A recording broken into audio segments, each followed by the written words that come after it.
السلام علیکم ورحمۃ اللہ وبرکاتہ۔ حمدا و مسلیا وبعد، محترم سامعین، ایک چھوٹی سی حدیث سماعت فرمائیں۔ ان عائشہ رضی اللہ تعالی عنہا ان النبی صلی اللہ علیہ وسلم كان اذا اوى الى فراشه كل ليلة جمع كفيه ثم نفث فيهما فقرأ فيهما قل هو الله احد وقل اعوذ برب الفلق وقل اعوذ برب الناس ثم يمسح بهما ما استطاع من جسده يبدأ بهما على رأسه ووجهه وما أقبل من جسده يفعل ذلك 3 مرات رواه البخاری۔ حدیث نمبر 5018۔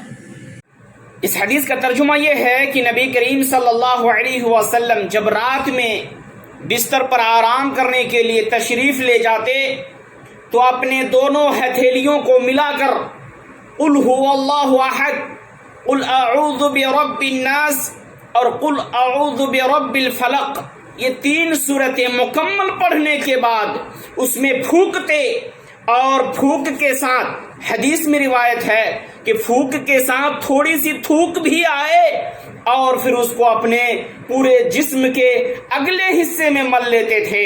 ان دونوں ہتھیلیوں کو سب سے پہلے کہاں سے شروع کرتے تھے یہ بھی حدیث میں اللہ کے نبی صلی اللہ علیہ وسلم نے ذکر کر دیا ہے۔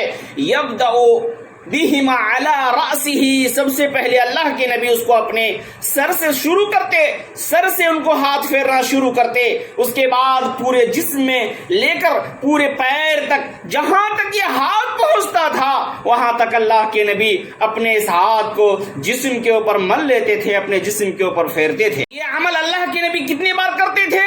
3 مرات، یہ 3 بار اللہ کے نبی، یہ عمل اللہ کے نبی 3 بار کیا کرتے تھے۔ ہمیں یہ بھی معلوم ہے کہ اللہ کے نبی صلی اللہ علیہ وسلم پر جب جادو کر دیا گیا تھا تو اللہ کے نبی صلی اللہ علیہ وسلم پر یہ 2 سورتیں نازل ہوئی تھی، قل اعوذ برب الناس اور قل اعوذ برب الفلق۔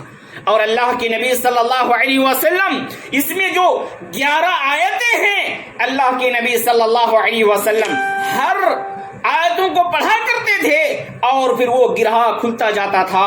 جو لمبی کہانی ہے، میں یہ کہہ رہا ہوں کہ اللہ کے نبی صلی اللہ علیہ وسلم کا یہ فعل جو ہم سارے لوگوں کے لیے ایک سنت بن چکی ہیں، اور ہم سارے لوگ ان چیزوں پر بہت زیادہ عمل کرنے کی ہمیں ضرورت ہے۔ بھائیو، اس حدیث سے ہمیں یہ بات معلوم ہوئی کہ اللہ کے نبی صلی اللہ علیہ وسلم پر ان دعاؤں کے پڑھنے کی وجہ سے وہ جادو اثر ختم ہو گیا۔ تو آج ہمارے ماحول میں جادو کا رسم رواج ہے، کفری عمل یہ ہمیشہ ہمہ وقت پایا جاتا ہے۔ اسی لیے ضرورت ہے کہ ہر مسلمان ان دعاؤں کو پڑھے، ان سورتوں کو پڑھے، جب بھی سونے کے لیے اپنے بستروں پر جائے تو ان سورتوں کا اہتمام کرے۔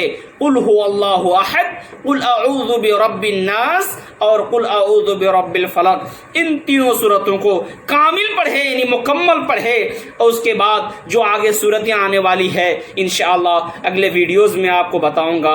اللہ تبارک و تعالی ہم سارے مسلمانوں کو دین اسلام کی خدمت کرنے کی توفیق عطا فرما، ہم سارے مسلمانوں کو قرآن اور حدیث پر عمل کرنے کی توفیق عطا فرما۔ جو اللہ کے نبی صلی اللہ علیہ وسلم کا فعل ہے، ان فعل پر ہمیں ہم عمل پیرا ہونے کی توفیق عطا فرما۔ السلام علیکم ورحمۃ اللہ وبرکاتہ۔